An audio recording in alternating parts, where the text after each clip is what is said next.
নতুন সরকার গঠনের আগেই আজ বুধবার প্রধানমন্ত্রীর পদ থেকে ইস্তফা দিলেন নরেন্দ্র মোদী।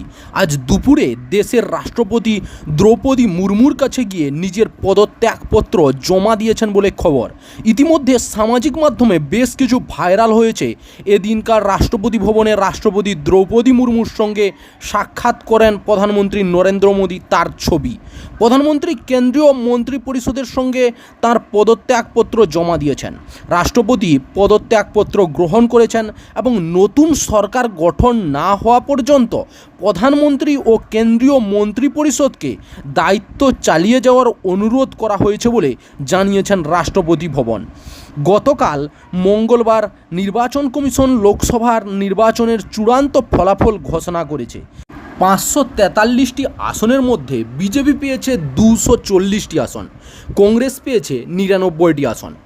300 গণ্ডি বিজেপি একা না পারলেও বিজেপির দল এনডিএ 295 300 গণ্ডির কাছাকাছি পৌঁছে গেছে, আর সেখানে 27খানা দল মিলে পেয়েছে 232টি আসন। তাই সংখ্যাগরিষ্ঠতা বর্তমান পর্যন্ত রয়েছে এনডিএর অর্থাৎ বিজেপির হাতে, আর তাই তৃতীয়বারের মতো সরকার গঠন করতে যাচ্ছেন নরেন্দ্র মোদী। বিজেপির পারফরম্যান্স চিত্তাকর্ষক।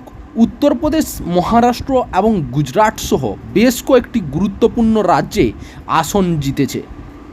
চাকরির খবর থেকে শুরু করে নিয়োগের খবর থেকে শুরু করে ঝড়ঝঞ্ঝা, দেশ বিদেশ, রাজ্য, জেলা এবং আপনার শহরের খবর একটা চ্যানেল আমাদের newsbangla.com সবার আগে আপনারা পেয়ে যাবেন। তাই চ্যানেলটাকে অতি অবশ্যই সাবস্ক্রাইব করে পাশ থেকে বেল আইকনটা ক্লিক করে অল নোটিফিকেশন অন করে রাখুন। জয় হিন্দ, জয় ভারত।